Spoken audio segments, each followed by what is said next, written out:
अस्सलाम वालेकुम जी, good morning. कैसे हैं आप सब लोग? मैं हूं आपकी मेज़बान महक असलम। नया दिन में आपको खुशामदीद कहेंगे। जुम्मा मुबारक, नया दिन मुबारक, नई सुबह, नया अज़्म, बहुत कुछ नया करने की जब आप ठान लेते हैं तो एक हैप्पी मॉर्निंग की सूरत में अल्लाह ताला आपको एक गिफ्ट देते हैं, एक नया मौका देते हैं, एक नया दिन आपके पास होता है कि आपने अपने पेंडिंग्स काम जो हैं वो करना शुरू कर देने हैं। और हमारी हमेशा से कोशिश होती है कि हम प्रोग्राम का आगाज़ अच्छे अल्फाज में करें, अच्छी बात से करें, ताकि आपका दिन अच्छा गुजरे, हमारा प्रोग्राम बड़ा अच्छा गुजरे, हम अच्छी अच्छी बातें आपके साथ शेयर करते रहें। तो आज की अच्छी बात यह है कि जब आप दूसरों का दर्द महसूस करने लगते हैं तो आप सही मानों में अशरफ मखलूक़ात के दर्जे पर होते हैं। यानी जब आपके अंदर ये हिस्स पैदा हो जाती है कि किसी और के दर्द को हम अपना दर्द महसूस करते हैं, क्योंकि आज के वक्त में हमें शायद सिर्फ अपना दर्द ही अपना दर्द लगता है। किसी और की किसी और का दर्द हो जाए, किसी और की तकलीफ हो जाए, किसी और की मुश्किल हो जाए, वो हमें कभी भी अपनी नहीं लगी है। हम हमेशा कहते हैं कि शायद बहाने बन रहे हैं या हाँ ठीक है, अच्छा होगा, अल्लाह जो है उसके लिए बेहतरी करे, लेकिन हम कभी वो महसूस नहीं करते। हमेशा दूसरे की तकलीफ को महसूस करना सीखें, क्योंकि वो उसके लिए तो मुश्किल वक्त होता है, लेकिन आपके लिए इम्तिहान होता है कि आप कितने बेहिस हैं या आप इंसानियत के किस दर्जे पर फाइज हैं। तो जी ये थी आज की अच्छी बात। अब जरा प्रोग्राम का बाकायदा आगाज़ करते हैं, टॉप स्टोरीज का जिक्र करते हैं। इस्लामाबाद यूनाइटेड ने पेशावर ज़ल्मी को यकतरफा मुकाबले में 6 विकेटों से हरा दिया। 157 रन का हदफ 15वें ओवर में हासिल कर लिया। तो आज इस पर हम बात करेंगे। इसके अलावा कराची में साकनाने शहर कायद के ज़ेर एहताना आलमी मुशाहरे का इनकाद होगा। मुशाहरे में मुल्क के मुख्तलिफ शहरों के अलावा बैरून मुल्क से भी शोरा शिरकत करेंगे। तो प्रोग्राम में आज इस पर हम तफसीली बात करेंगे, क्या क्या इवेंट्स होंगे, शेड्यूल क्या है, कितने दिनों पर मुहित होगा, कौन कौन से जो मेन स्पीकर्स हैं उनकी अपीयरेंस होगी। इसके अलावा आज हम बात करेंगे कि जिसको पाकिस्तान ने इज्जत दी उसी ने जहर उगला। लाहौर में आपको याद होगा कि गुज़श्ता हफ्ते वाले दिन ना फेस्टिवल में भारतीय मुसन्निफ जावेद अख्तर साहब पाकिस्तान मुखालिफ बयान दे गए और हम इस बयान की पुरजोर मजम्मत करते हैं। उनसे जब सवाल हुआ कि आप जाके भारत में ये बात करेंगे कि क्या पाकिस्तान में बड़ा खुशगवार माहौल है और वहाँ पर ऐसा कोई माहौल नहीं कि वहाँ पर डेली बेसिस पे बॉम्ब ब्लास्ट होते हैं, बहुत पुरअमन लोग हैं पाकिस्तानी। तो उन्होंने आगे से जवाब दिया कि हम मुंबई के रहने वाले हैं। और मैं एक बात मेंशन करते हुए मुझे बड़ी खुशी हो रही है कि हम बहुत मेहमान नवाज लोग हैं। हमने उन्हें सर पे बिठाया, इतनी इज्जत दी, अपने एक मेन इवेंट में मेन गेस्ट, मेन स्पीकर थे वो, लेकिन इतने बड़े मजमे में जो वो बात करके ना बहुत छोटी बात उन्होंने की। भारत के होंगे वो बहुत बड़े मुसन्निफ, लिखारी, लेकिन हमारे उनकी छोटी जहनियत जो है वो साबित कर गई कि कितना छोटा दिल वो रखते हैं। ये वही भारत है जो कि जावेद अख्तर को हर लम्हे ये प्रूफ करवाने की कोशिश करता रहता है कि आप इंडियन हैं, या जावेद अख्तर साहब हर लम्हे ये प्रूफ करते हैं कि जी मैं भारतीय हूँ। और जावेद अख्तर साहब ही वो हैं जिन्हें भारत के एक मेन पॉइंट पे घर लेने के लिए भारत की मेन अदलिया ने इनकार कर दिया था, सिर्फ इसलिए क्योंकि वो एक मुसलमान है। तो ये वहाँ पे इज़्ज़त, और जो इज़्ज़त हमने दी वो भी हमने आपको दिखाई कि किस तरीके से उनको हमने अपने मेन इवेंट में बुलाया, उनको सबसे आगे रखा। तो वो कहते हैं ना कि इज़्ज़त किसी किसी को राज आती है, तो रास आती है, तो वो शायद इन्हीं के लिए लिखा गया है। आगे बढ़ते हैं जनाब। टर्की में हौलनाक ज़लज़ला मुतासरा सूबे गाज़ी अंतब में खैमा बस्ती कायम कर दी गई है और टर्की और शाम में ज़लज़ले से मजमूई अमवात 49,000 से ज़ायद हो गई हैं। आगे चलकर इस पर हम बात करेंगे। समाजी कारकुन सालिम बर्नी साहब हमें यहाँ से ज्वाइन करेंगे, जो इस वक्त लाइव सिचुएशन है उनसे जानेंगे। बहुत सारे और भी टॉपिक्स हैं, रिपोर्ट्स हैं जो हमने शामिल करनी है, लेकिन सबसे पहले हम बात करेंगे क्रिकेट की दुनिया की, यानी PSL के एडिशन 8 की। PSL 8 में इस्लामाबाद यूनाइटेड ने पेशावर ज़ल्मी को 6 विकेटों से शिकस्त दे दी। Hasan Ali man of the match करार पर। रिपोर्ट आपको दिखाते हैं, फिर इस पर मजीद डिस्कशन करेंगे। इस्लामाबाद यूनाइटेड के fast bowler Hasan Ali man of the match award लेने आए तो थोड़े से जज्बाती हो गए। कहते हैं कि पहला मैच नहीं खेला था, मगर जो नेट्स है उसमें मेहनत जारी रखी। उन्होंने अपनी अहलिया का खास तौर पर शुक्रिया अदा किया। तो क्या अल्फाज थे उनके, जरा आपको सुनवाते हैं। इसके अलावा साबिक टेस्ट क्रिकेटर मुश्ताक अहमद ने प्रोग्राम सुपर ओवर में कहा कि पेशावर ज़ल्मी की बैटिंग को हसन अली के ओवर में धचका लगा। आज इस्लामाबाद यूनाइटेड और कोयटा ग्लेडिएटर्स के दरमियान दिलचस्प मैच होगा। ज़ल्मी ने 69 के बाद उनकी 3-4 विकेटें जो एक ही ओवर में हसन अली ने 2-3 विकेटें ले ली ना, उसकी वजह से उनके ब्रेक्स लगे हैं। इन्होंने क्या किया, इन्होंने भी अपना मोमेंटम, इस्लामाबाद यूनाइटेड का जो मोमेंटम है ना, उन्होंने उसको कंटिन्यू किया है। और इस कंटिन्यू करने की वजह से उन्होंने नहीं देखा कि जी हमने स्कोर छोड़ा है, हम सेंसिबल खेलेंगे। तो मेरा ख्याल है कि मोमेंटम तो इस्लामाबाद यूनाइटेड की तरफ है, but don't underestimate Quetta gladiator because this is their home crowd. और डायरेक्टर स्पोर्ट्स समाज शाहिद खान आफरीदी कहते हैं कि मुल्तान सुल्तान्स के कप्तान मोहम्मद रिजवान किंग्स के खिलाफ बूम बूम रिजवान लग रहे थे। उनके भी अल्फाज आपको सुनवाते हैं। आउटस्टैंडिंग परफॉर्मेंस थी मोहम्मद रिजवान की, क्योंकि वो मोहम्मद रिजवान तो पहले 50 तक लग रहा था, लेकिन उसके बाद रिजवान जो था ना वो बूम बूम रिजवान लग रहा था माशाल्लाह। अच्छा, रिपोर्ट्स हमने आपको दिखा दी, किसने क्या कहा ये भी सुनवा दिया। अब इसी पर बात करने के लिए स्पोर्ट्स एनालिस्ट अदील अजहर इस वक्त मुझे स्टूडियोज में ज्वाइन कर चुके हैं। अस्सलाम वालेकुम अदील, गुड मॉर्निंग, कैसे हैं आप? अस्सलाम, बिल्कुल ठीक, आप सुनाइए। अल्हम्दुलिल्लाह। कैसा लगा कल का मैच आपको? कल के मैच से एक्सपेक्टेशन बहुत ज़्यादा थी मुझे कि एक बड़ा कांटेदार मुकाबला होगा, और स्पेशली जिस तरह मुल्तान सुल्तान, अब माफ़ कीजिएगा, पेशावर ज़ल्मी ने कल के मैच का आगाज़ किया था। बाबर तो अपने ही मखसूस स्टाइल से खेल रहे होते हैं, लेकिन हारिस ने जिस तरह स्टार्ट किया तो I was pretty much hopping कि ये कोई तकरीबन 200 के करीब लेकर जाएंगे, बिकॉज इस्लामाबाद जैसी टीम को ना पकड़ने के लिए आपको बहुत लंबा टोटल जो है ना, जो मुल्तान सुल्तान ने प्रूव किया था 190 रन दे के उनके दूसरे मैच में, कि अगर आपको इस्लामाबाद को प्रेशर में लाना है, उनके लिए 150 160 रन कुछ भी नहीं होते। उनको आप 190 95 200 पे ला के उनको आप पकड़ते हैं, बिकॉज वरना वो आपका वही हाल करेंगे जो इस्लामाबाद ने कल किया। So yes, I think I was expecting a bit too much from that game, लेकिन पेशावर ज़ल्मी वो वेरी डिसअपॉइंटिंग। अच्छा, साइम अयूब के हवाले से अगर हम बात करें, बहुत ज़बरदस्त माशाल्लाह से वो लगते भी हैं और हैं भी, और बहुत प्रॉमिसिंग क्रिकेटर मुझे लगते हैं, बहुत उनके हवाले से बातें भी होती हैं। लेकिन कल क्या हुआ था? देखिए, Saim is getting a test of the real life, because ज़िंदगी में वो कहते हैं ना, कुदरत का निज़ाम है कि कभी दिन है तो कभी रात है, और क्या है। तो साइम की 1-2 अच्छी इनिंग्स रही हैं, और उसके बाद से पिछली 2 इनिंग्स में ये परफॉर्मेंस को कुदरत के निज़ाम से मिला है। कुदरत का निज़ाम वैसे चलता है ऐसे, दुनिया में कोई भी चीज़ हमेशा ऊपर नहीं रह सकती ना, कहीं ना कहीं कोई अरूज को ज़वाल है। और ये तो बहुत अच्छी बात है। और बल्कि मुझे याद है कि जब साइम को हमने अपने शो में, हमारे शो की जो बड़ी अच्छी बात होती है वो ये होती है कि हम पिछले दिन के टॉप परफॉर्मर को लाके अपने शो में ज़रूर बात, और उनको मौका देते हैं कि लाला से बात हो, मिसबा से बात हो, इंजी भाई, मुशीन सबसे बात हो इनकी। सो साइम को लाला ने ये बात बोली भी थी कि भाई तुम बहुत ज़रा जल्दी ना अभी ज़रा हीरो मत बन जाना, बिकॉज अभी नाकामियाँ आएंगी ज़िंदगी में बहुत ज़्यादा। तो साइम को अभी से ये एक लेसन मिल रहा है कि एवरीबडी, पूरा पाकिस्तान जो भी क्रिकेट का शौकीन है, वो मैच इसलिए लगा रहा है कि साइम बैटिंग करने आ रहा है, और वो पहली बॉल पे आउट होकर चला गया दूसरे मैच में, और फिर उसके बाद पिछले मैच में, कल के मैच में भी जो है वो जल्दी आउट हो गया। आई थिंक उस बच्चे के लिए लर्निंग है, still he has a long way to गो।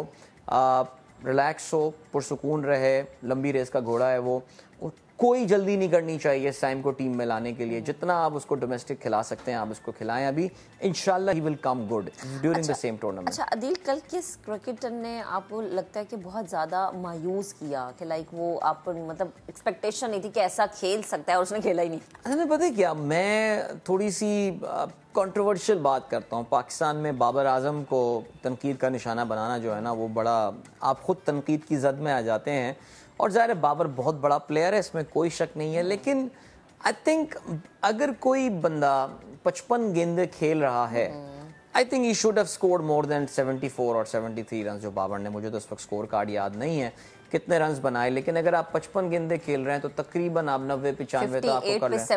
58 में 75, इट्स इवन वर्स एक्चुअली। नहीं जबरदस्त। तो मैं आपको ये बता रहा हूँ कि कोई अगर 58 गेंदे खेल रहा है, देखिए आप कल रिजवान की इनिंग देख लेते हैं, फॉर आर्ग्यूमेंट सेक वन में से कि यार दूसरी तरफ से बाबर को सपोर्ट नहीं मिल रही थी, लेकिन जिस लेवल का बाबर प्लेयर है और जितना टैलेंटेड प्लेयर है, would have expected more from him.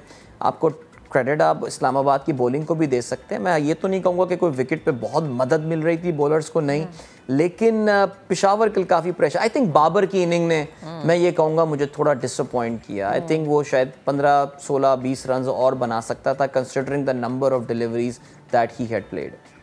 ठीक है। अच्छा, इनके जो फॉरेनर प्लेयर्स हैं वो भी नहीं चले ना, मतलब शायद उनसे भी उम्मीदें थी कि उन्होंने भी सॉरी कल तो मैं कहूँगा ना कि Peshawar Zalmi overall as a package कल जो है वो स्कोर नहीं कर पाया, और कैडमोर ने शुरू में रन स्कोर किए थे, उसके बाद से वो इतने ज़्यादा एक्शन में इतने ज़्यादा ख़ास परफॉर्मेंस जो है वो उनकी नज़र नहीं आई है।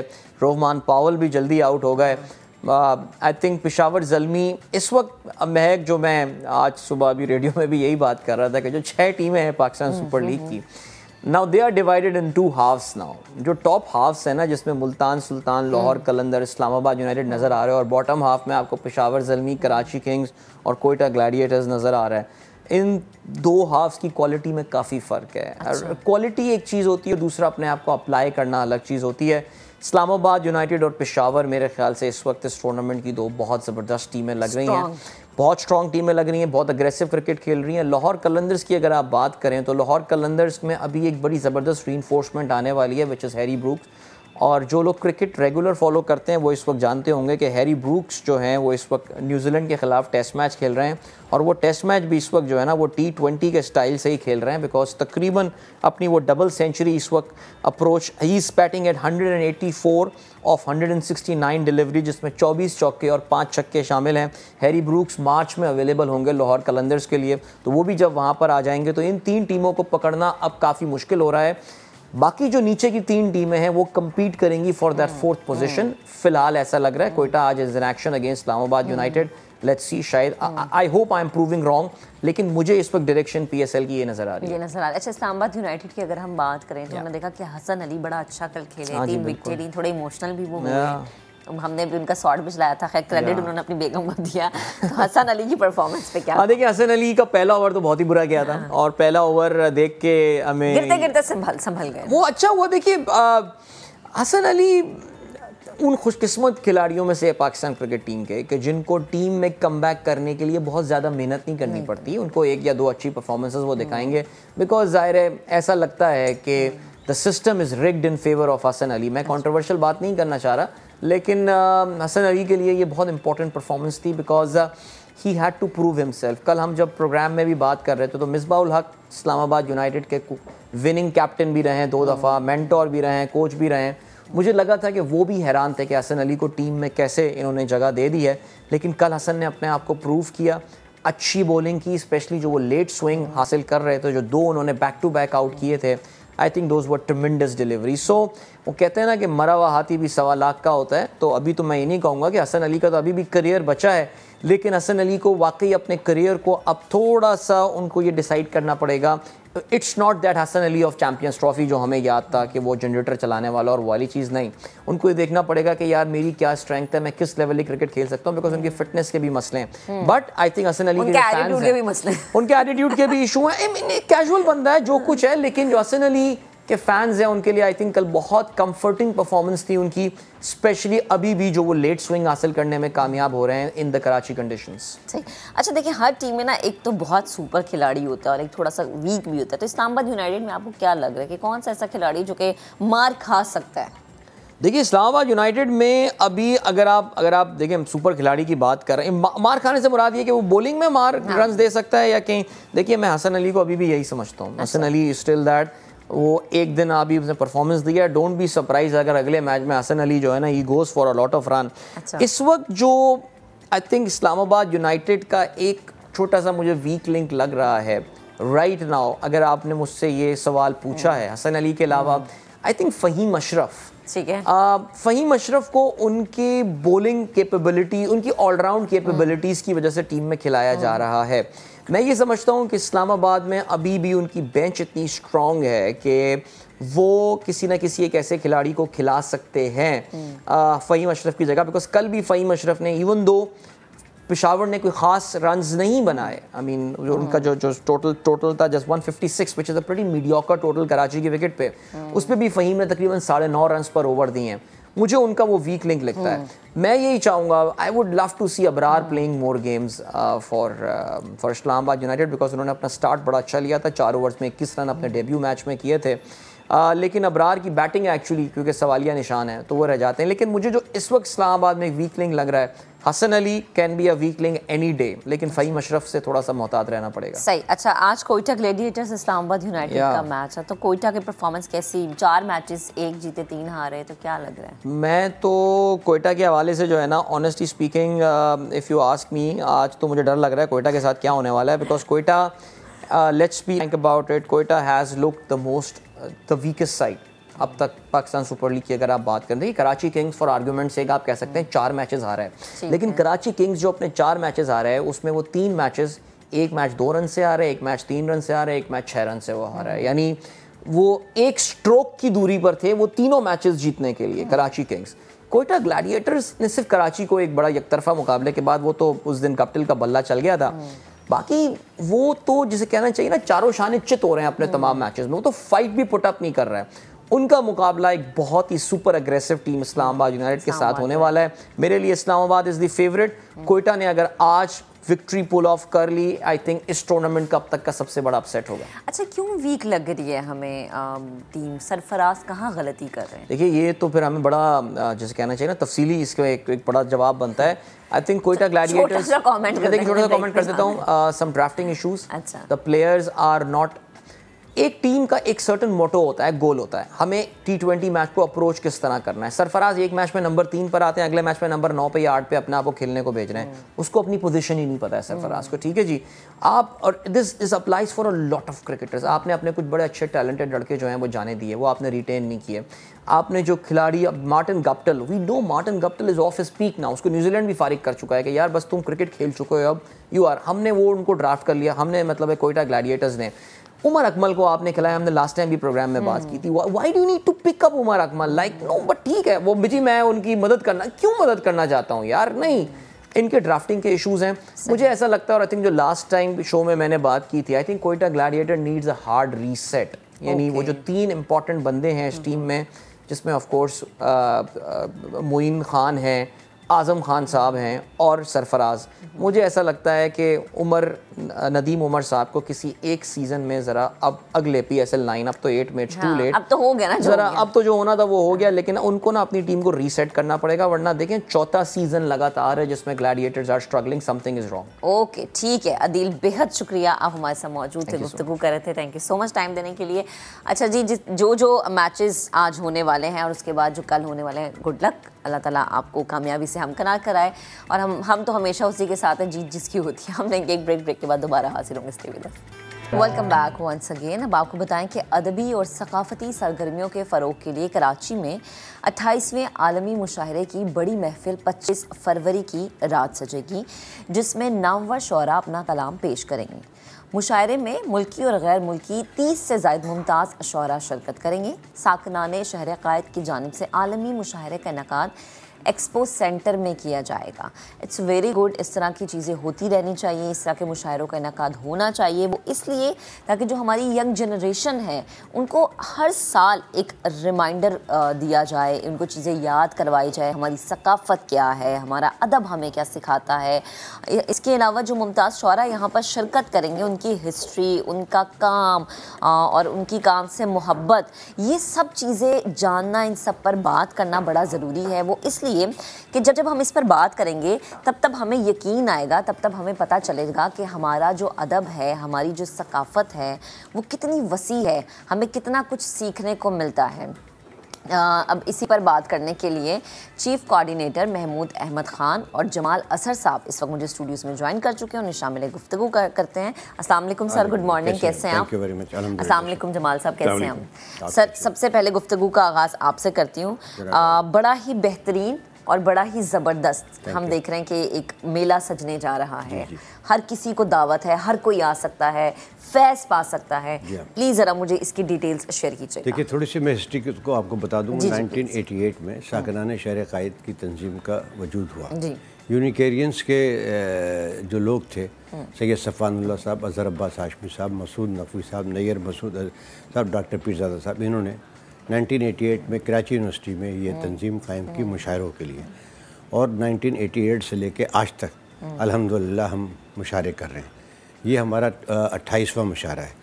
इस मुशायरे की शान ये है कि चारों सूबों को शोरा इकराम होते हैं और पूरी दुनिया से शोरा आते हैं। और इस बार आपको ब्रेकिंग न्यूज़ कि पिछले 5 साल से इंडियन नहीं आ रहे थे, लेकिन अभी हमें NOC मिल गई है और वो लोग अब से थोड़ी देर पहले पाकिस्तान में दाखिल हो जाएंगे। सही। तो ये एक बड़ी ख़बर है आपके चैनल के लिए। 5 साल से हमें 6 साल से नहीं मिल रही थी। 2 साल कोविड की वजह से हम मुशायरे नहीं करवा सके। 2 से 3 साल ऐसा हुआ था कि 2 बार इत्तेफाक से सेम डे बारिशें हो गई, उसमें नहीं हो सकी। ठीक है। तो हम पूरी तनदेही के साथ काम करते हैं और इसके अंदर हमारा असल जो जिसको हम फोकस करते हैं वो ये होता है कि हम स्टूडेंट्स को, यूनिवर्सिटीज़ के स्टूडेंट्स को बाहर लेकर आए। अल्हम्दुलिल्लाह इसमें हमारी बड़ी कामयाबी है। इंडो पाक का कोई ऐसा शायर आपको नहीं मिलेगा जो इसमें ना आया। ज़बरदस्त। कोई भी आप किसी एक का नाम लेंगी, मैं आपको एक सेकंड में ये बता दूं कि ये तमाम शोरा इकराम है जो आज तक इस मुशायरों के अंदर आ चुके हैं। सही। ये आपकी नज़र में एक होगा तो आप देख सकेंगे कि इतने बड़े बड़े जितने बड़े शोरा इकराम है वो सब इसमें आ चुके हैं। ज़बरदस्त ज़बरदस्त शान है इसकी। सही। जमाल साहब आपकी जानिब आती हूँ। सर ने 1981 की बात की। बड़ा अच्छा मुझे लगता है कि हम इतने वसी पैमाने पर और हम इतने अरसे से एक चीज़ करते आ रहे हैं, लेकिन अगर मैं अपनी यंग जनरेशन की बात करूँ, स्पेशली जैसे कि उन्होंने यूनिवर्सिटी कॉलेजेस की बात की, हमारी यंग जनरेशन की शायद सोच एक अब अलग सी होगी। मोबाइलों से वो निकलते नहीं है, सोशल मीडिया ने शायद उन्हें इतना जकड़ा हुआ है कि वो अदब और सकाफ़त की तरफ उनका रुझान नहीं है। तो मैं कैसे देख सकती हूँ कि इस तरह के मुशायरे से, इस तरह के अदबी सकाफ़ती मेले से हम अपनी नौजवान नस्ल को इस तरफ लेकर आ सकते हैं, उनको शायरी से इंट्रोड्यूस करा सकते हैं? जी बहुत शुक्रिया आपका। पहले तो आपकी तस्दीक कर दूँ, ये मुशायरे जैसा कि महमूद खान साहब ने फरमाया कि यूनिकेरियन की तंजीम ने 1988 में डिसाइड किया था और 1989 में इसका पहला मुशायरा 1989 में। तो 89 से लेकर अब तक मेरे ख्याल से 32 या 33 साल हो गए और हमने अब तक 27 मुशायरे कर चुके हैं। कुछ वजूहात की बिना पे कुछ साल नहीं कर सके, इस दफ़ा 28वां मुशायरा हम करने जा रहे हैं। अच्छा, पहले थोड़ी सी और मैं आपको तारीख बता दूं कि शुरू के जो मुशायरे थे वो हम नेशनल स्टेडियम में किया करते थे। अच्छा। तो उस वक्त तकरीबन 20, 25, 30 हज़ार तक लोग उसमें शामिल होते थे। आपके सवाल के जवाब में फिर उसके बाद जैसे जैसे ये सोशल मीडिया का ज़माना शुरू हुआ, लोगों की तादाद कुछ कम हो गई आना, लेकिन ऐसा नहीं है कि वो उस मुशायरे से लुत्फ़ अंदोज़ नहीं होते थे। फिर लोगों ने पिछले कुछ बरसों में इस मुशायरे को या दीगर अदबी तकरीबात को अपने घर में मुख्तलिफ चैनल, सोशल मीडिया के चैनल्स के थ्रू देखना शुरू कर दिया। सही है। हमारे साथ भी ये हुआ। आते अब भी लोग हैं, 8 से 10 हज़ार लोग हमारे यहाँ आते हैं कम अज़ कम। ठीक है। अच्छा, अब उसके लिए हम मुख्तलिफ इंतजाम करते हैं। फिर मैं आपके जो सवाल आपने किया है उससे उसका जवाब कि ऐसा नहीं है कि यंग जनरेशन अदब से उसका ताल्लुक नहीं है। मैं समझता हूँ दूर हो गई है सर। मैं अभी भी ये बात नहीं समझता। मैं समझता हूँ कि वो अभी भी कनेक्टेड है। अच्छा। ज़माना थोड़ा सा बदल गया है, उसलूब थोड़े से बदल गए, लेकिन ऐसा नहीं है कि वो कनेक्टेड नहीं है। अब मैं अगर अपने ज़माने को मैं पीछे ले जाऊँ, आज से कोई 50 साल पहले, 100 साल पहले, तो मेरे भी उसलूब बदल गए। तो ज़माने के हिसाब से ज़बान भी बदल रही है, उसलूब भी बदल रहे हैं, तो वो कनेक्टेड हैं। और मैं ये समझता हूँ महमूद अहमद ख़ान साहब की काविशों से, अभी हमने एक बहुत बड़ा प्रोग्राम किया, बहुत मुख्तलिफ नौइयत का प्रोग्राम किया सिर्फ नौजवानों के हवाले से। महमूद अहमद ख़ान साहब ने ये डिसाइड किया और हमारी सारी कमेटी ने कि हमने तकरीबन शहर के 35 से 40 नए नौजवान शोरा को मदऊ किया। मदऊ करने के बाद हमने एक तकरीब की जिसमें इस वक्त शहर कराची में मौजूद तमाम अहम शोरा वो सामीन में थे, यानी कि पीरज़ादा कासिम साहब, प्रोफेसर सैर अंसारी साहब, महमूद शाम साहब, इरफान साहब और अनवर शऊर साहब। तो ये 35-40 शोरा ने अपना कलाम सुनाया और इन तमाम बड़े शोरा को सुनाया। उससे ये हुआ कि उनमें एक कॉन्फिडेंस आया एक, और फिर हमने उनमें से कुछ शोरा को चुन के अपने इस बड़े मुशायरे के लिए उनको सेलेक्ट किया। अब वो हमारे इस मुशायरे में इंशाअल्लाह कल यानी 25 फरवरी को एक्सपो सेंटर में वो पढ़ रहे हैं। ज़बरदस्त। तो ये एक बड़ा अच्छा पहलू था महमूद अहमद ख़ान साहब का और हमारी टीम का कि ये और हम समझते हैं कि इस वक्त जितने शोरा हैं हमसे कनेक्टेड हो गए हैं, बहुत सारे मुल्क भर से और मुल्क से बाहर भी। रोज़ की बुनियाद पे सोशल मीडिया के ऊपर हमें लोग अप्रोच कर रहे हैं, हम उनका जवाब दे रहे हैं और ये सिलसिला जारी और सारी है। ऐसा नहीं है क्योंकि हम अभी भी वो पुराने शोरा को देखते हैं और फिर कंपैरिजन करते हैं, तो कंपैरिजन में आप बहुत सारी चीज़ें छोड़ देते हैं, नज़रअंदाज कर देते हैं। तो मैं ये समझता हूँ कि ऐसा कतई नहीं है और बहुत जो नौजवान शोरा हैं बहुत तादाद में और बहुत अच्छे हैं और बहुत अच्छा लिख भी रहे हैं। ज़बरदस्त। अच्छा महमूद साहब, मुझे ये बताएं, अभी आपने कहा कि कुछ ऐसे शोरा इसमें शिरकत करेंगे जो कि इंडिया से आएंगे। सर अभी पिछले दिनों एक बहुत बड़ा हमने देखा था कि एक ज़बरदस्त एहतमाम किया गया फैज़ साहब के हवाले से और फिर उसमें जावेद अख्तर साहब को मदऊ किया गया। हमने बड़ी इज़्ज़त दी उन्हें, हमने सर आँखों पे बिठाया। शायद हमारी रवायात है कि हम मेहमानों को इज़्ज़त देते हैं, भले से वो दुनिया के किसी भी कोने से। जब हमने बुलाया तो हमने उन्हें इज़्ज़त दी और ऐसे इज़्ज़त दी कि हमने सर आँखों पर बिठाया। लेकिन जो उन्होंने गुफ्तगू की, जिस तरह के अल्फाजों का उन्होंने इस्तेमाल किया, इतने बड़े लिखारी को क्या ज़ेब देता है कितनी छोटी जहनियत की, या इस तरीके से बात करें एक अदबी महफिल में आप एक सियासी बात कर रहे हैं जबकि वो जानते हैं कि पाकिस्तान का माहौल, पाकिस्तान के लोग कितने मेहमान नवाज हैं। वो पहले इंडियन नहीं है, इससे पहले भी बहुत सारे इंडियंस आ चुके हैं पाकिस्तान। मैं आपसे अर्ज़ करूँ, शुक्रिया, उनको ऐसी गुफ्तगू मेरे ख्याल नहीं करनी चाहिए, नंबर एक। दूसरी बात अहम जो है ना, बीइंग ए मॉडरेटर का फ़र्ज़ था कि वो उनको वहीं पे रोक देते, इसलिए कि जो कुछ हमारे साथ इंडिया कश्मीर में और मुख्तलिफ़ जगहों पे कर रहा है वो हम उसको भूल नहीं सकते ना। तो मैं जो है ना इस बात पे कंडम करता हूँ इस बात को, उनको ऐसी गुफ्तगू नहीं करनी चाहिए। हमारे मुशायरों में, हम अपने मुशायरों की बात करें, हमारे मुशायरों में हमेशा इंडियंस आते रहे, कभी किसी ने कोई कंट्रोवर्शियल बात नहीं की कभी, और इंडिया के वो टॉप के शायर आते रहे कि जो पाकिस्तान और हिंदुस्तान के लिए एक पुल का किरदार अदा करते थे। वो हमेशा कहते थे कि दोस्तियाँ जो है ना वो पुल की तरह तैयार होती हैं और ये फासले जो है ना ये कभी ख़त्म नहीं हो सकते। लेकिन मेरे ख्याल है मॉडरेटर साहब को चाहिए था कि फ़ौरन वहीं उसको इंटरप्ट करते, इंटरप्ट करने के बाद उस प्रोग्राम में उसको, अगर मैं कोई गलत गुफ्तगू कर रहा हूँ तो बीइंग ए मॉडरेटर आप उसको वहीं करना, मेरा अपना ज़ाती ख्याल ये कि नहीं करना चाहिए था। हम अपने मुशायरे की तरफ आते हैं, जैसे अभी जमाल साहब ने कहा, पाकिस्तान की तारीख़ में पहली दफ़ा ऐसा हुआ है कि इन लोगों को जो शोरा को हमने बुलाया है ये सामे थे उसके अंदर, मसलन डॉक्टर पीरज़ादा कासिम साहब, सहर अंसारी साहब, महमूद शाम साहब, अनवर शऊर साहब, ज़हरुल इस्लाम जावेद साहब, हमने हमारे ख्वाजा रज़ी हैदर साहब, खालिद इरफान साहब, इन्होंने 3 घंटे तक बैठ के उन नए नौजवान लड़कों को सुनाए और इस पर ये लड़के इतने खुश थे नौजवान।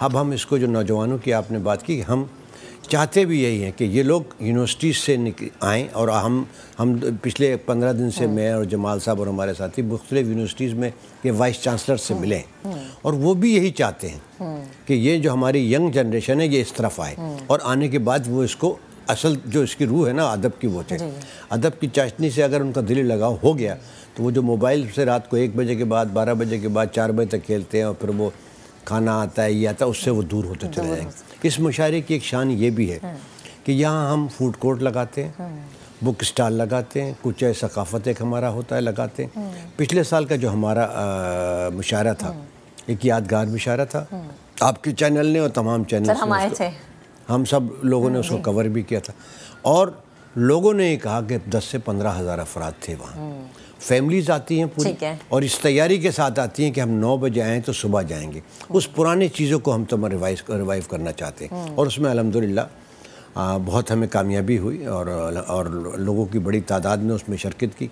इस साल भी जो शोरा इकराम पाकिस्तान से नहीं इंडिया से भी आ रहे हैं, ये 5 साल के बाद पहली दफ़ा NOC मिली है गवर्नमेंट ऑफ पाकिस्तान का, शुक्रिया।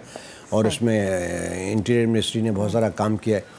और इसके अलावा अमेरिका से, ठीक है, अब मैं आपको नाम, अशफाक साहब कनाडा से आ रहे हैं और ज़हरुल इस्लाम जावेद साहब यूएई से आ रहे हैं, जी, अकील दानिश साहब आ रहे हैं UK से, खालिद इरफान अमेरिका से, डॉक्टर सबात आसिम साहब यूएई से, रेहाना कमर साहब हैं, बहुत बड़ी शायरा हैं अमेरिका से, नाहिद वर्क और ये जर्मनी से, सारे लोग आ रहे हैं। तो ये इंशाल्लाह एक बहुत यादगार मुशायरा होगा और मैं आपके तवज्जुह से के चैनल के तवज्जुह से अहले कराची से कहूँगा कि वो ज़रूर शिरकत करें, कि अपने उसमें शिरकत करें और आने और अपने बच्चों को खास तौर पे लेकर। ठीक है सर, बल्कि कराची की पूरी दुनिया से। जी सर, प्लीज जरा जल्दी क्योंकि वक्त निकल जाता है, ब्रेक का कहा जा रहा है। सामीन के लिए एक बात ये कि बहुत सारे लोग सवाल करते हैं कि ये मुशायरा फ्री है या इसका कहीं से टिकट मिल रहा है। तो ये मुशायरा सबके लिए फ्री है और कार्ड की भी जरूरत नहीं है। आप तमाम लोगों के साथ, अपने खानदान के साथ आइए और शिरकत कीजिए। NIC जरूर लेकर आइए। ठीक है जी, जमाल साहब बहुत शुक्रिया आपका, महमूद साहब बहुत शुक्रिया आपका। तो भाई जाइए, लुत्फानंदोज़ हो और आपके बच्चे जो हैं इस चीज़ से मुस्तफ़ीद जितना होंगे आपके लिए अच्छा होगा। अभी एक ब्रेक लेते हैं, ब्रेक के बाद दोबारा हाजिर होते, साथ रहिएगा। Welcome back once again. अब आपको बताएं कि सऊदी अरब में रफा टाउन का सहरा जामनी रंग के फूलों से ढक गया, जो सबकी तवज्जो का मरकज़ बना हुआ है। दीगर शहरों से सयाह इस मनाजिर से लुत्फानंदोज़ होने के लिए यहाँ का रुख कर रहे हैं। रवां बरस मौसम सरमा के दौरान शदीद बारिशों से सऊदी अरब के मगरबी इलाकों में सैलाबी सूरत हाल पैदा हो गई थी, लेकिन शिमाली इलाकों में बारिशों ने सहरा को एक नया रंग दे दिया है। यानी अगर कहीं पर ज़्यादा बारिशों से सैलाबी सूरत हाल, तो कहीं पर ये बारिशें जो हैं वो रहमत बनती हुई हमें नजर आई। ये सऊदी अरब की सिचुएशन सिचुएशन मैंने आपको बताई, मनाजिर बड़े खूबसूरत है। अब ज़रा मज़ीद खूबसूरत मनाजिर मैं आपको दिखाती हूँ। मौसम बहार की आमद, कराची में सी व्यू क्लिफ्टन पर फूलों की रंगारंग नुमाइश का आगाज़ हो गया है। फ्लावर शो में अब परिंदों और पौधों और फूलों की जो है वो हम भरमार देख रहे हैं। इसके अलावा जो है नुमाइश इतवार तक जारी रहेगी। रेहान अहमद रिपोर्ट करेंगे।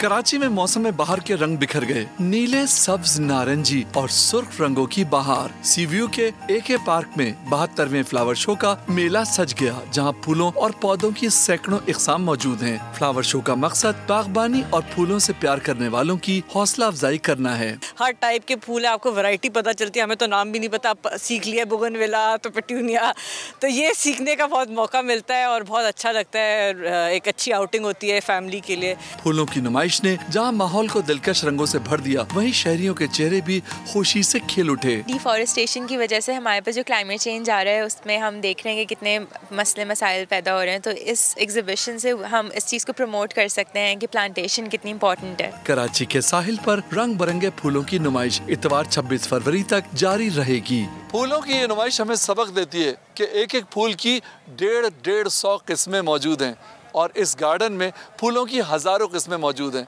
इतवार तक जारी रहने वाली ये नुमाइश हमें सबक देती है कि ज़िंदगी खूबसूरत है, हमें इससे प्यार करना चाहिए। कैमरामैन इमरान खान के साथ Rehan Ahmed, Samaa, Karachi. Welcome back once again. अब बात उस बयान की जिसने बहुत सारे लोगों को इस नहज पर पहुंचाया या इस स्टेज पर पहुंचाया कि अपने अल्फाजों का इस्तेमाल करते हुए उस बयान की पुरजोर अल्फाज में मजम्मत करें। कहते हैं जी कि इंसान अपनी ज़ुबान में छुपा होता है। ऐसा ही कुछ हुआ भारतीय मुसन्निफ़ और शायर जावेद अख्तर के साथ। पाकिस्तान की सरजमीन में पाकिस्तान मुखालिफ बयान उन्होंने दिया। जावेद साहब को फेस्टिवल में मुंबई हमलों की याद सताने लगी। उनका बयान सोशल मीडिया पर वायरल हुआ और फिर हर तरफ से उन्हें हदफ तनकीद बनाया गया। सिर्फ यहीं पर बात ख़त्म नहीं हुई, बल्कि वो जब भारत गए तो उन्होंने कहा जी कि पाकिस्तानियों ने ख़ुद इस बात को तस्लीम किया है कि उन्होंने मेरी बात से इत्तफाक किया है। लेकिन जावेद साहब ये भूल गए कि वो जिस सरजमीन से होके गए हैं वो सरजमीन है जहाँ पर मेहमानों को इज्जत दी जाती है और उन्हें सर पे बिठाया जाता है। एक लिखारी और शायर को हरगिज़ ज़ेब नहीं देता कि अदबी महफिल में सियासी और नफरत अंगेज़ बात करे, ऐसा बयान दे और मेज़बान के ख़िलाफ़ जहर उगले। पाकिस्तानी अवाम ने जावेद अख्तर के बयान की शदीद अल्फाज में मजम्मत की। अब इसी पर बात करने के लिए सीनियर अदाकार जावेद शेख साहब हमारे साथ टेलीफोन लाइन पर मौजूद है। उन्होंने हमें ज्वाइन किया, उन्हें शामिल गुफ्तगू करते हैं। अस्सलाम वालेकुम शेख साहब, गुड मॉर्निंग। बेहद शुक्रिया सर वक्त देने के लिए। जावेद अख्तर साहब का बयान, हमारे दिल तो यकीनन दुख है क्योंकि हमने बड़ी इज्जत से, बड़े प्यार से, बड़ी मोहब्बत से एक ऐसे बड़े लिखारी को मदऊ किया जिनके बारे में शायद हमें अंदाज़ा नहीं था कि उनकी इतनी छोटी सोच है कि वो एक अदबी महफिल में एक सियासी बात करेंगे।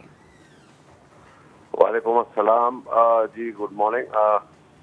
बिल्कुल आपने बिल्कुल सही कहा कि एक अदबी महफिल में सियासी बात नहीं करनी चाहिए। ऐसे तो हमें भी बड़े मौके मिले थे। हम हिंदुस्तान, मैंने तो 5 साल वहाँ पे रहा हूँ, बहुत सी फिल्मों में काम किया है, उनके फंक्शन में, प्रेस कॉन्फ्रेंसेस में मैं जाता रहा हूँ, सारा कुछ है, मगर हमने कभी भी वहाँ पर किसी किस्म की कोई सियासी बात नहीं की। ये मुझे समझ में, या खैर शुरू से जावेद अख्तर साहब थोड़े से बायस हैं इस मामले में और वहाँ से भी बैठे बैठे कुछ न कुछ बोलते रहते हैं। बहरहाल ये जगह नहीं थी बोलने की और ना ही उनको कुछ ये हक है कि वो इस किस्म की गुफ्तगू इस प्लेटफॉर्म पे आके करे बात। और फिर ऊपर से बड़ा सराहा गया, जैसे कंगना ने वहाँ पे लिखा कि घर में घुस के मारा।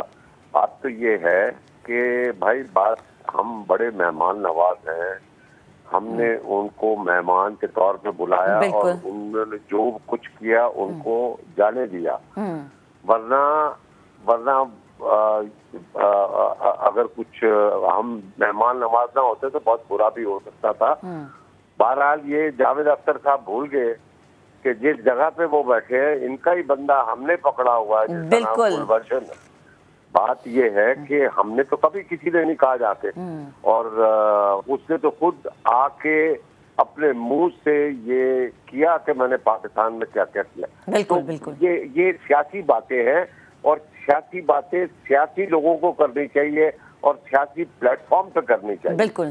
तो मैं पुरजोर मुजम्मत करता हूँ जावेद अख्तर साहब ने जो भी बोला, और फिर ऊपर से मैं तो हैरान हूँ कि जिस महफिल में शाम को वो गए हैं पार्टी में और उन्होंने वहां पर जिक्र किया और वहां पे लोग तालियां बजा रहे थे, That was very bad. Sir हमारे लिए बड़ी शर्म की बात है ये, क्योंकि फिर वो कहते हैं कि शायद इसलिए लोग आपकी इज्जत नहीं करते क्योंकि आपको खुद अपनी इज्जत नहीं रखनी आती। ये एक अलग टॉपिक है शेख साहब, लेकिन आपने कुलभूषण का जिक्र किया, अभिनंदन का जिक्र करना भी बड़ा ज़रूरी है। हमने एक बड़ा ज़बरदस्त पैगाम दुनिया को भी दिया, हमने अभिनंदन को छोड़ा, हमने अभिनंदन को एक चाय ऐसी पिलाई जिसकी साल हाँ साल बात होती जाएगी। और जिस तरीके से उन्होंने ना सिर्फ अभिनंदन को भूले, ना सिर्फ कुलभूषण यादव को भूले, बल्कि वो इस चीज़ को भी भूल गए कि पाकिस्तान में सोनू निगम साहब आए, रेखा साहिबा आई, पाकिस्तान में हमने देखा कि जगजीत सिंह साहब के बहुत सारे कॉन्सर्ट्स हुए, हमने बड़े प्यार और इज्जत से उन्हें नवाजा, लेकिन वो ये सब कुछ भूल गए। हाँ, मैं वही कह रहा हूँ कि ऐसा नहीं है कि भाई वो मेहदी हसन साहब और नुसरत फतेह अली साहब ने वहाँ पे बहुत फंक्शन किए। जो इंडियन सेलिब्रिटीज हैं वो भी बहुत दफ़ा पाकिस्तान में आई है, बहुत कुछ हुआ है यहाँ पर। तो ये उनके ये बहुत ही, मुझे तो बहुत ही अजीब सा लगा उनका इस महफिल में ऐसी गुफ्तगू करना। जी अच्छा शेख साहब, जब हम बात करते हैं एक ऐसी खूबसूरत महफिल की जो कि अदबी हो, वहाँ पर आई थिंक मॉडरेटर्स का भी ये काम होता है कि अगर ऐसी कोई बात हो रही है, आपकी सरजमीन पे बैठ के आप ही के खिलाफ बात हो रही है, तो ये मॉडरेटर्स का काम है कि बर्जस्ता जवाब दें, वहीं पर उन्हें रोक दें और उनका माजी और उनका हाल उन्हें याद करवाएं कि क्या गुजरात में हो रहा है, क्या कश्मीर में हो रहा है। हाजिर दिमागी का उन्हें मुजाहरा करना चाहिए था। बिल्कुल, ये अदील हाशमी का काम था जो उनके साथ बैठे हुए थे, तो उनका फर्ज था कि उनको टोकते कि जावेद साहब ये जगह नहीं है, ऐसे बोले कि कुछ यानी कि कह देते, तो वो कम से कम उनकी तरफ से जवाब आया था, मगर वो भी खामोश रहे, व्हिच इज सैड। जी अच्छा शेख साहब, जैसे उन्होंने कहा कि हमने बड़े मेहदी हसन के कॉन्सर्ट्स करवाए, नुसरत फतेह अली खान साहब के कॉन्सर्ट्स करवाए, राहत फतेह अली खान साहब के कॉन्सर्ट्स करवाए, इनका फ़ायदा उन्हीं को हुआ, उन्हीं की मैनेजमेंट ने कॉन्सर्ट्स करवाए, वहाँ की आवाम गई, कोई ज़बरदस्ती तो आवाम को नहीं लेके गया था उनकी। फिर आज तक वो इस चीज़ को कमा रहे हैं इस तरीके से कि मेहदी हसन साहब के गाने, नुसरत फतेह अली खान साहब के गाने, राहत फतेह अली साहब के गानों को रीमेक करके अपनी फिल्मों में चलाते हैं, तो आज तक तो वो इन गानों से कमा रहे हैं ना। हाँ, बिल्कुल बिल्कुल। और देखिए बात यह है कि उन्होंने ये कहा कि हमने ये किया, हमने वो किया, वहाँ पे फलां आए। अरे भाई बात ये है कि लता जी बहुत बड़ी फनकारा थी, बहुत उनके मद्दा पाकिस्तान में भी मौजूद है, ऐसी बात नहीं है।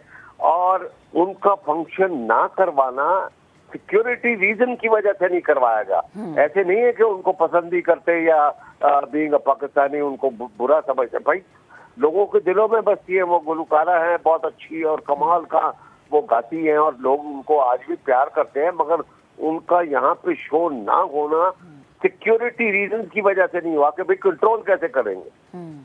सही।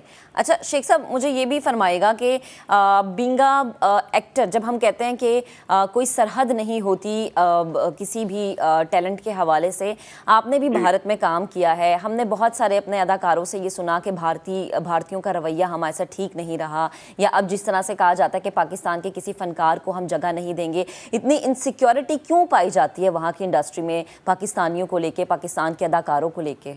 नहीं, मैं आपको बताऊं कि वहाँ की इंडस्ट्री में कोई ऐसी चीज नहीं है।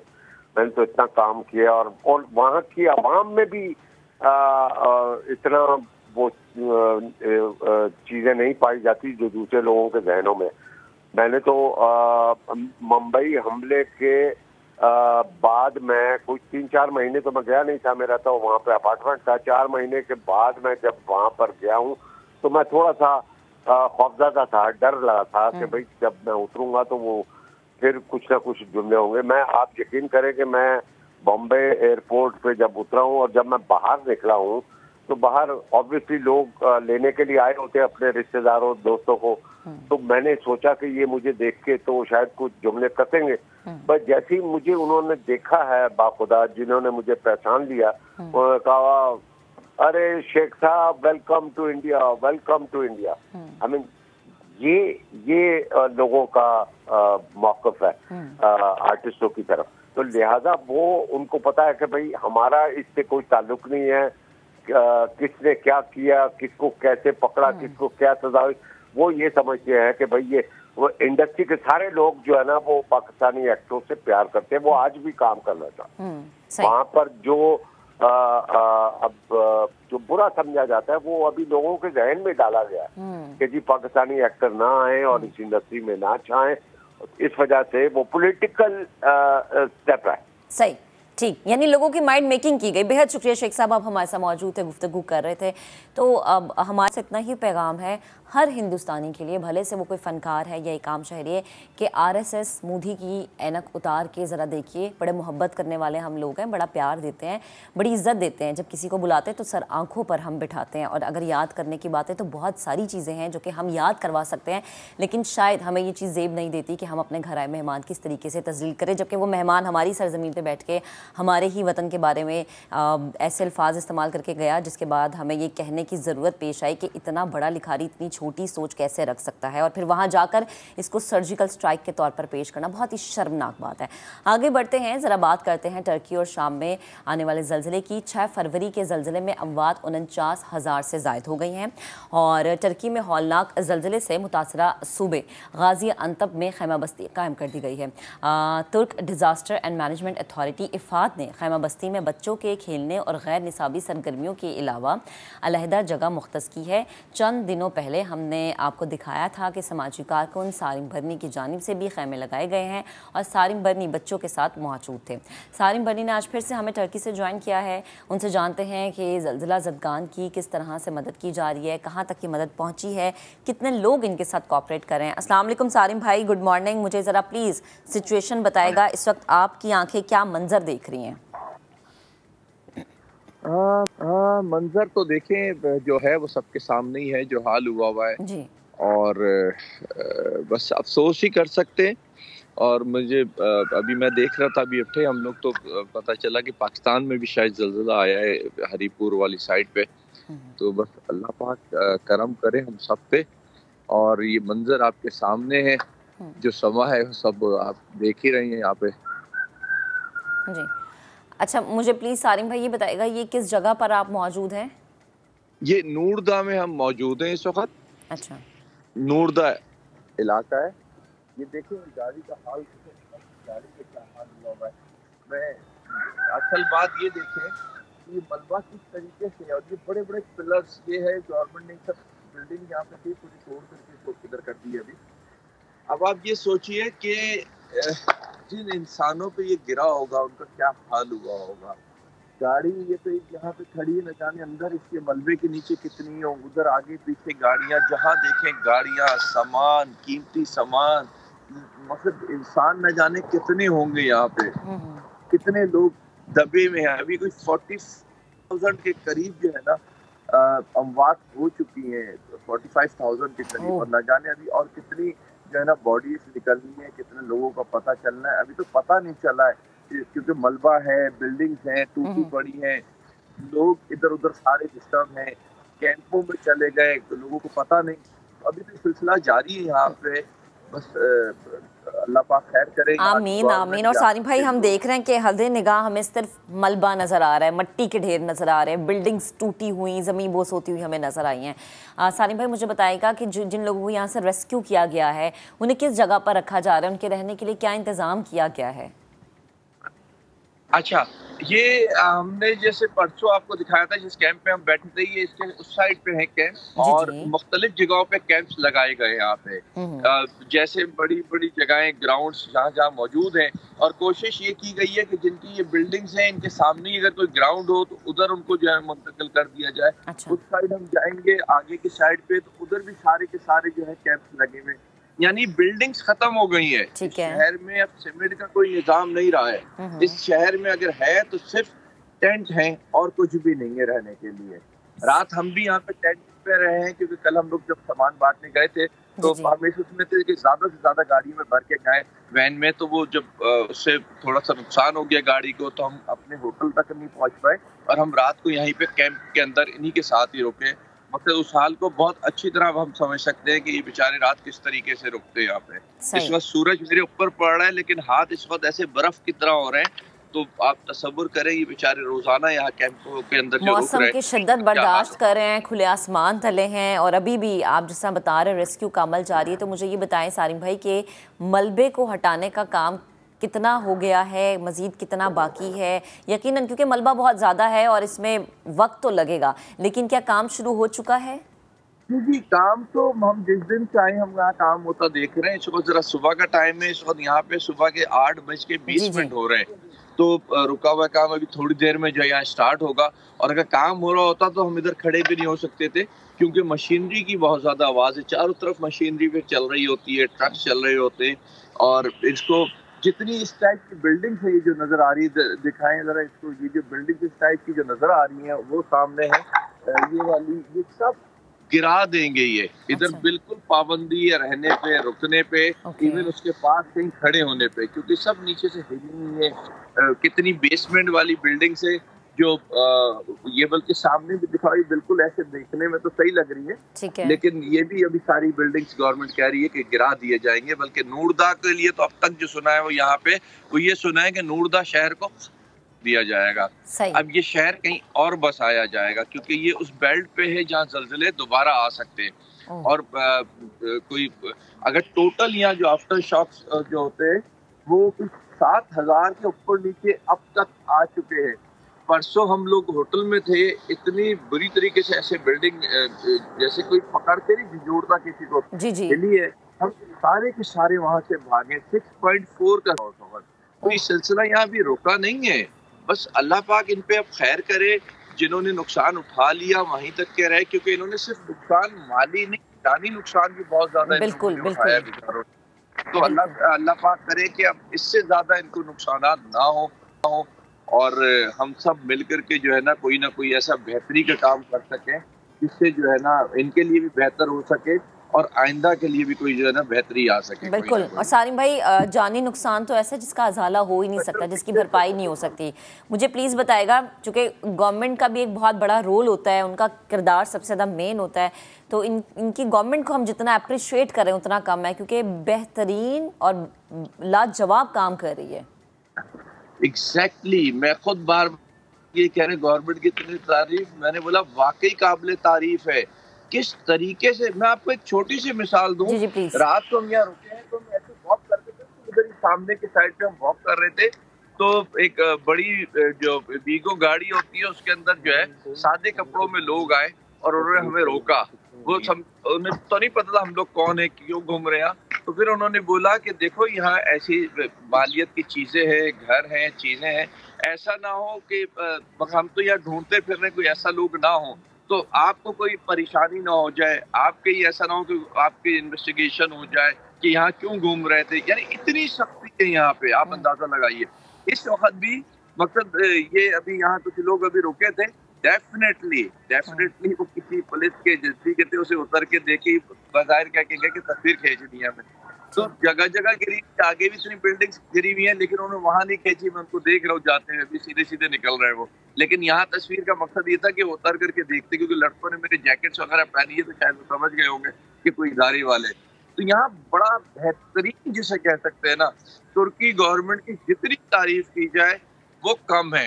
यहाँ के लोग कहीं कुछ इलाकों में कुछ यहाँ ऐसे मसाइल हैं जिसकी वजह से अगेंस्ट बोलते हैं, लेकिन नॉर्मली मैं बल्कि ये कहूँगा 98-99% मैंने यहाँ गवर्नमेंट की तारीफ सुनी है। मैंने आंखों से देखा है, रात में उस कैंप में रुका हूँ, रात मैंने वो खाना खाया है इवन जो यहाँ की गवर्नमेंट पका करके बांट रही है। मैंने और मेरी टीम ने वही खाना खाया है, शानदार खाना, इतने बेहतरीन थर्माकोल के जो है वो बर्तन बने हुए थे, वो मैंने भी अपनी लाइफ में फर्स्ट टाइम देखे, इतने बेहतरीन अंदाज से जैसे वाकई किसी की मेहमान की मेहमानदारी की जाती है। तो यहाँ तुर्की गवर्नमेंट का जो काम है, अगर हम अपने मुल्क के लिए बात करें तो हमारे एक इलाके में भी अगर अल्लाह ना करे कोई ऐसा हादसा हो जाए तो हमारी, और एक इलाका भी छोड़ते, आपने देखा ही होगा, एक बिल्डिंग गिर जाती है तो उसको समेटने वाला संभालने वाला कोई नहीं होता। यहाँ न जाने लाखों की तादाद में, मेरा ख्याल है बिल्कुल लाखों बिल्डिंग होंगी 11 शहरों के अंदर जो मुतासिर हुई है, जो गिरी हैं। कितनी उनमें मलबा बन गई, उनमें से जिंदा लोगों को निकालना, उनमें से बॉडीज भी में निकालना, उनमें से उनको ले जा करके उनका कीमती सामान लोगों को निकलवा करके देना। तो ये सारे काम गवर्नमेंट के लेवल पे हो रहे हैं, ये प्राइवेट। मैं कल परसों की बात है गुजर रहा था, शायद मेरे साथ जहाँ तक याद है ये सामने वाली बिल्डिंग है, ये जो आपको नजर आ रही है, इसके अंदर वो एक अजीब कहें या लिफ्टर कहें, उसके तहत लोगों को जो है ना सामान उतार के दिया जा रहा था। वो भी गवर्नमेंट का निजाम था। हम तो यहाँ इनका सिस्टम देख देख के, इनकी मशीनरी देख करके हैरान है कि इन्होंने यानी पहले से हर एक चीज की तैयारी की भी है। वही जैसे हमारा एनडीए में इदारा है, उसी तरीके से इनके जो इदारे हैं उनके पास ये सारी चीजें पहले से मौजूद होती है कि अगर हादसा हो तो उसको हमने कैसे निपटना है। ठीक है सारिम भाई, बेहद शुक्रिया आप हमारे साथ मौजूद थे लाइव और आप मनाजिर आपने हमें दिखाए। अल्लाह ताला आपको अपनी हिफाजत में रखे और बेहतरीन तरीके से आप काम करें, इसी तरह से आपका काम जारी रहे। इन लोगों को अपनी हिफाजत में रखें, इनके लिए मुश्किलात आसान करें। इंशाल्लाह दोबारा भी हम आपसे बात करने की कोशिश करेंगे। अभी जरा आगे बढ़ते हैं। अमेरिका के एक अस्पताल के मुकाबले में कराची का NICVD मेजर हार्ट अटैक के केसेस की शरह में बहुत आगे है। NICVD के chief operating officer doctor Suhail Khan ने बड़ा इंकशाफ कर दिया। उन्होंने ये कहा कि अमेरिका में एक दिन में 1 से 2 मेजर केसेस सामने आते हैं, लेकिन कराची के NICVD में एक रोज़ में 50 हार्ट अटैक के केसेस रिपोर्ट हो रहे हैं। हमारे नुमाइंदे हामिदुल रहमान ने डॉक्टर सुहेल खान से मजीद गुफ्तगू की, वो आपको दिखाते हैं। अमेरिका में जो इलेक्टिव केसेस का जो वॉल्यूम है वो 90% कम हो गया है। अमेरिका में मुझे याद है मैं जिस हॉस्पिटल में था वहाँ पे दिन में 2-3 आते थे, यहाँ पे दिन के 50-50 मेजर हार्ट अटैक आते हैं। हमारी 9 कैथ लैब्स हैं जो 24 घंटे चल रही होती हैं। तो मेजर हार्ट अटैक जिसमें रियल फ़ायदा होता है स्टेंट का, वो हम कभी बंद नहीं किया। अभी मेरे साथ आए NICVD, हमारे पास कैश काउंटर तक नहीं है वहाँ पे। उसमें जैसे ही आप आते हैं, जब मेजर हार्ट अटैक डायग्नोज करते हैं, हम फ़ौरन कैथ लैब ऊपर ले जाते हैं। एंजियोप्लास्टी का जो सबसे बड़ा फ़ायदा है वो मेजर हार्ट अटैक में है। अगर मेजर हार्ट अटैक नहीं है, अगर दूसरी आर्टरीज़ में ब्लॉकेज है, मोस्ट ऑफ द टाइम आप मेडिकल थेरेपी से आप उसको ट्रीट कर सकते हैं। 90 मरीज़ों में स्टेंट की ज़रूरत नहीं है। बाकी जो सिर्फ 10 मरीज़ रह गए हैं या 5 या 10 मरीज़ जिसमें मेडिकल दवाइयों के बावजूद हल्का फुल्का दर्द हो रहा है, उसमें आप स्टेंट डाल सकते हैं। वो भी आपकी ज़िंदगी नहीं बचाएगी। जैसे ही आपको फालिज के इलामात ज़ाहिर हों, 3 घंटे के अंदर अगर आप पहुँच जाएँ यहाँ पे, तो वहाँ पे हम जाके कैथेटर डाल के जो क्लॉट बना होता है उस क्लॉट को निकाल देते हैं। तो सो फॉर हमने कोई 100 के करीब केसेस कर चुके हैं। लास्ट ईयर की जो टोटल एंजियोप्लास्टीज़ हैं, जिसमें NICVD कराची भी हैं और हमारे जो 10 सैटेलाइट सेंटर्स हैं, वो मिला के तकरीबन 40,000 तक हैं। मेजर हार्ट अटैक की है वो तकरीबन 19-20 हज़ार तक, तो टोटल मिला के तकरीबन 40,000 हो जाती हैं हमारी। ओपन हार्ट सर्जरीज़ हैं जिसमें आप बच्चों का भी मिलाएं और अडल्ट का भी मिलाएं, वो तकरीबन 4,000 तक है। तो वॉल्यूम के लिहाज से देखें कि जितना हमारे ऊपर बर्डन है, जितनी एंजियोप्लास्टीज़ हो रही हैं, ऐसा सेंटर आपको पूरी दुनिया में नहीं मिलेगा। चलेंगे एक ब्रेक लेते हैं, ब्रेक के बाद दोबारा हाजिर होंगे, आप साथ रहिएगा। Welcome back once again. अब आपको बताएं कि कराची में मर्दों के बाद मोटरसाइकिल की चोरी में ख़वातीन के मुलव्विस होने का भी इंकशाफ हुआ है। बल्दिया इत्तेहाद टाउन पुलिस ने खातून मोटरसाइकिल लिफ्टर को गिरफ्तार कर लिया है। अच्छा, एक जो बड़ी इंटरेस्टिंग चीज़ है कि जो मुलजिमा हैं वो लड़कों जैसा हुलिया बनाकर वारदातें करती थी और पुलिस ने चोरी की हुई मोटरसाइकिल भी बरामद कर ली है। यासिर हुसैन की रिपोर्ट आपको दिखाते हैं। धोखा ना खाएं, ये लड़का नहीं लड़की है जिसने लड़कों जैसा हुलिया बना रखा है और बड़ी महारत से मोटरसाइकिल चोरी की वारदातें करती है। बल्दिया इत्तेहाद टाउन पुलिस ने कार्रवाई करते हुए खातून मोटरसाइकिल लिफ्टर को गिरफ्तार कर लिया। मुलजिमा समरीन ने दौरान तफ्तीश मोटरसाइकिल चोरी का एतराफ भी कर लिया। 3-4 महीने हुए ये गाड़ी लिए मैंने। कितनी मोटरसाइकिलें ले चुकी हो अब तक? एक ही लिए, यही वाली जो है। अच्छा, क्यों ली? वो चलाने के लिए। पुलिस के मुताबिक मुलजिमा पौश इलाकों से मोटरसाइकिल चोरी करके पार्ट्स फरोख्त करती थी। इत्तला मिला था कि एक लड़की है, उसने गेटअप अपना लड़कों की तरह बनाया है, वो गाड़ी चोरी भी करती है और इसके साथ लड़के हैं वो मतलब छीनती भी हैं। और इसने 1-2 गाड़ियाँ यहाँ बेची थी जिसकी हमें इन्फॉर्मेशन थी और कुछ गाड़ियों के पार्ट्स भी बेचे हैं। उसको अभी पकड़ा है, वो उस मोटरसाइकिल के साथ तो उसको चेक कराया है तो इसने वहाँ से चोरी की है अपना छोटे शहबाज से, फेज 6 से। गिरफ्तार मुलजिमा से बरामद मोटरसाइकिल के मालिक ने बताया कि इसने मुलजिमा को ऑफिस के नीचे पार्किंग में 2 से 3 मरतबा देखा था। मेरी गाड़ी फेज 6 डिफेंस DHA से चोरी हुई है, मेरे ऑफिस के नीचे से। मैं वहाँ आउटडोर की जॉब करता हूँ। गाड़ियाँ ढूंढ रहा था, 3 दिन हो गए थे मेरे को। 3 दिन के बाद जिन्होंने मेरी गाड़ी चोरी करी है, तो ये मेरे गेट के पास ना एक नई गाड़ी के ऊपर बैठे हुए थे। 2.5 साल हो गए मैं जॉब कर रहा हूँ। 2.5 साल में 2-3 दफ़ा इनको मैंने देखा। पुलिस ने मुकदमा दर्ज करके तफ्तीश शुरू कर दी, जबकि मुलजिमा के दीगर साथियों की गिरफ्तारी के लिए छापे मारे जा रहे हैं। कैमरामैन कासिम रईस के साथ यासिर हुसैन, समा, कराची। चलें जी, आगे बढ़ते हैं और बात करेंगे आपकी स्किन केयर के हवाले से। अच्छा जी, गर्मियाँ आ गई हैं और गर्मियों के मौसम की जो सख्त धूप है वो हमें ज़्यादा परेशान करती है। ये धूप आपकी स्किन के लिए, आपकी स्किन के जिल्द के लिए ज़्यादा नुकसानदेह होती है। सूरज की रोशनी की वजह से जिल्द की रंगत में तब्दीली आती है, किसी की स्किन टैन हो जाती है, किसी को स्पॉटिंग शुरू हो जाती है। धूप की वजह से जिल्द का रंग स्याह हो जाता है। कुछ लोगों की जिल्द इतनी हसास होती है कि वो जल जाती है, जिसे हम सनबर्न कहते हैं।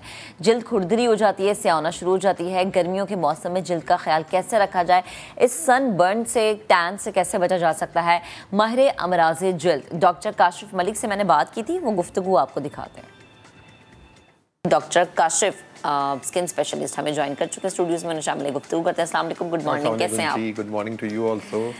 बहुत अच्छा टॉपिक है आपका। हाँ, मैं क्योंकि ज़ाहिर है ना गर्मियाँ शुरू हो चुकी हैं, अब जाहिर सी बात है जिन्होंने बाहर निकलना है उनके लिए तो मुश्किल है। पेशेंट्स आते हैं, क्योंकि मैं सुबह में मुर्शिद हॉस्पिटल में होता हूँ, जो हॉस्पिटल है जो कि एक वाहिद है जो बलूचिस्तान और सिंध के बिल्कुल बॉर्डर पर है, हब रिवर रोड पर है। तो वहाँ पे भी बहुत आते हैं। तो मैं थोड़ा सा आपको बता दूँ कि बैड इफेक्ट्स क्या होते हैं। सबसे पहले तो सन टैन होता है, हमारी स्किन में मेलेनिन जो होता है बढ़ जाता है। आपने जैसे बिल्कुल सही कहा कि रंगत आपकी डार्क होने लगती है। सन बर्न भी हो सकता है अगर जिनकी फेयर स्किन है। साथ साथ अपना इसके अंदर रिंकलिंग, जो आपके वक्त से पहले झुर्रियाँ पड़ती हैं, वो भी सनलाइट से हो सकती हैं। पिगमेंटेशन जो सबसे बड़ा इशू है, आपकी जगह जगह पे पैची स्किन हो जाती है।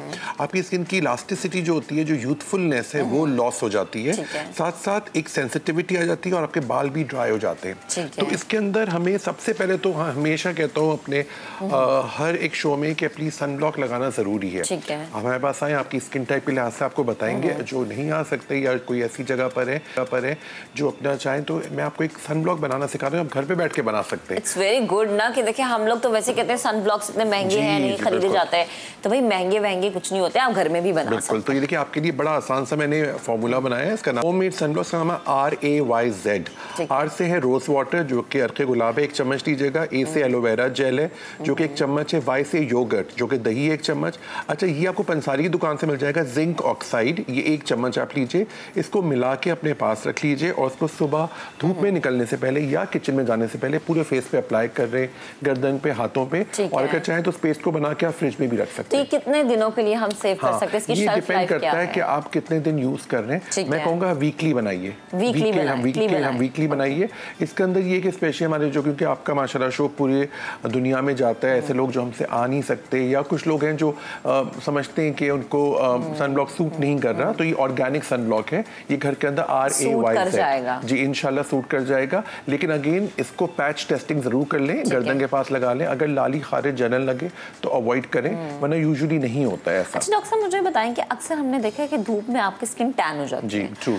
अच्छा, हमारे सोसाइटी में वैसे ही गोरा रंग जी बिल्कुल किया जाता है, तो वो जब टैन स्किन है आपके और कहते हैं कि ओहो हो ये तो सनबर्न है और ये इतना जल्दी नहीं जाएगा, उसके लिए क्या होता है? मतलब मैंने ये सुना जी एलोवेरा लें और उसको आप रब करना शुरू करते हैं। बहुत अच्छा ऑर्गेनिक चीज़ है। लेकिन मैं सबसे पहले तो कहूँगा कि अपनी आदत बना लीजिए। सुबह उठ के आपने फेस वॉश किया, दांत ब्रश किया, आपने सन ब्लॉक लगा लिया। अच्छा, अपनी आदत बना लीजिए। मतलब आप बाहर जाए ना जाए, आप किचन में जाए ना जाए, आप घर पर ही हो, क्योंकि आपको इंडोर पोल्यूशन से बचाता है, आपकी स्किन को सेव करता है। सनलाइट में आप जाए, ज़ाहिर है सनलाइट में हम सबका काम होता है, सनलाइट के बेनिफिट्स भी हैं, लेकिन ये हम उसकी बात कर रहे हैं जो एक्स्ट्रा जो लोग एक्सपोज हैं, स्पेशली वो लड़कियां जो मार्केटिंग कर रहे हैं, गाड़ी में, मोटर बाइक पे हैं, उनको बाहर निकलना होता है, जगह जगह विजिट करनी होती है, उनको ये ज़रूर लगाना है। मतलब आदत बनाइए। मैं कहूँगा कि सबको सन ब्लॉक लगाना चाहिए, बिकॉज आपको पता है ग्लोबल वार्मिंग हो रही है। तो उसको आप अपना मेनटेन करें आपकी स्किन, क्योंकि आखिर लोग हमारा चेहरा ही तो देखते हैं, फिर क्यों ना इसकी बेहतरीन हिफाजत की जाए। तो आप करें, और आपको मैंने सन ब्लॉक बनाना सिखाया वो भी आप घर पे बना सकते हैं। अगर आप आ सकते हैं मेरे पास तो मुर्शिद हॉस्पिटल में मैं होता हूँ, वहाँ पे आप आके मुझे दिखा सकते हैं। एक चीज़ का ख्याल रखिए कि आप अपनी स्किन का केयर ज़रूर करिए। रात में आपको विटामिन सी क्रीम, जैसा आपने कहा, अगर किसी को सन टैन हो गया, बेसिकली हमारी स्किन में मेलेनिन होता है, ठीक है। मेलेनिन, हम लोग ब्राउन पीपल हैं, वी आर ब्राउन पीपल, हमारी स्किन सनलाइट से मेलेनिन और उभर जाता है, जिसकी वजह से आपकी डार्कनिंग इफेक्ट आता है। लकीली सन जो बर्न है वो हमें कम होता है, वो फेयर लोगों में ज़्यादा होता है। तो उनमें सनबर्न, जो आप अमेरिकन और ब्रिटिश लोगों को देखेंगे, उनमें सनबर्न बहुत ज़्यादा होता है, सिवियर होता है।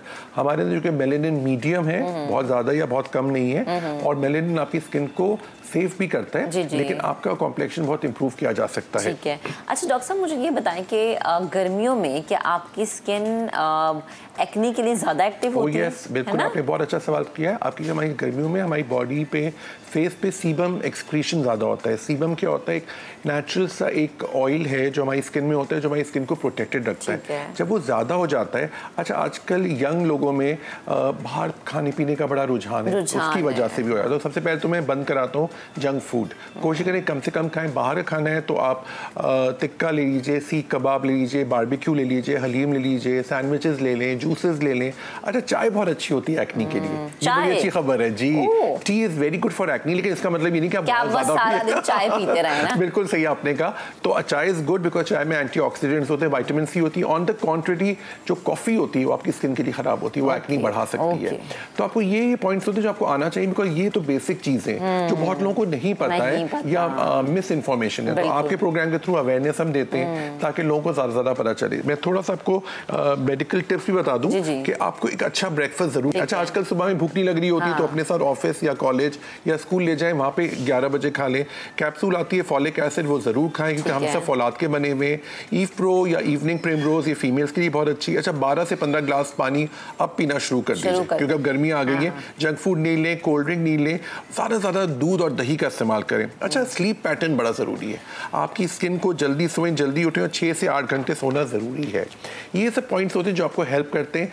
सन की इफेक्ट सबसे ज़्यादा ये होता है कि आप सन ब्लॉक लगा के आप आराम से घूमें। सन ब्लॉक का ये होता है कि अबव 30 SPF होता है, सन प्रोटेक्शन फैक्टर, उससे ज़्यादा आप लीजिए। लेकिन हर किसी की स्किन टाइप अलग है। अगर आप मेरे पास हॉस्पिटल आते हैं तो मैं आपको बताऊंगा कि कुछ लोगों की स्किन ऑयली स्किन होती है तो उनको हम वाटर बेस्ड सन ब्लॉक देंगे। कुछ लोगों की होती है एक्स्ट्रा ड्राई, उनको ऑयल बेस्ड देंगे। तो आपकी स्किन टाइप के लिहाज से अक्सर ये होता है, आपको पता ही है, एक सन ब्लॉक सूट कर गया, सबने वो लगाना शुरू कर दिया। अब वो सबकी स्किन तो उन्होंने सब लगा दिया, और वो आगे जाकर उनको सूट नहीं करता है। तो ये अवॉइड करें।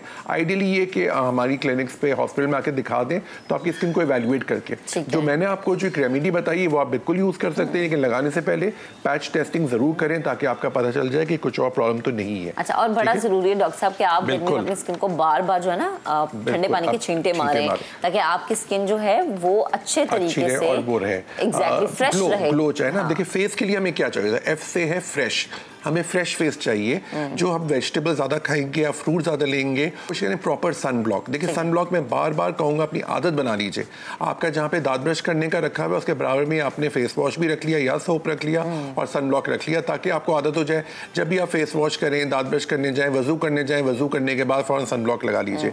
ए से एक्नी क्लियर, आप चाहते हैं एक्नी क्लियर हो तो उसका एक्नी ट्रीटमेंट है। और आपने बिल्कुल सही कहा, अभी जो वेदर शुरू हो रहा है उसमें एक्नी आना शुरू हो रही, तो अभी से इसको ट्रीट करना शुरू कर दीजिए। सी से क्लैरिटी, हम चाहते हैं कि बिल्कुल क्लियर हो स्किन, तो उसके अंदर सन ब्लॉक अगेन आ गया कि आपको सही वाला सन ब्लॉक रखना है। और ऑफ कोर्स एवर यंग, इसके लिए आपको अपनी रात में विटामिन सी क्रीम और मल्टीविटामिन्स खाना जरूरी है। फॉलिक एसिड, इवनिंग प्रिमरोज मैं बार बार कहूंगा, क्योंकि हम लोग फौलाद के बने हुए होते हैं, हमें फॉलिक एसिड जरूर खाना चाहिए ताकि एनर्जी भी रहे। इवनिंग प्रिमरोज फीमेल्स के लिए होती है जो हार्मोनल बैलेंस में हेल्प करती है।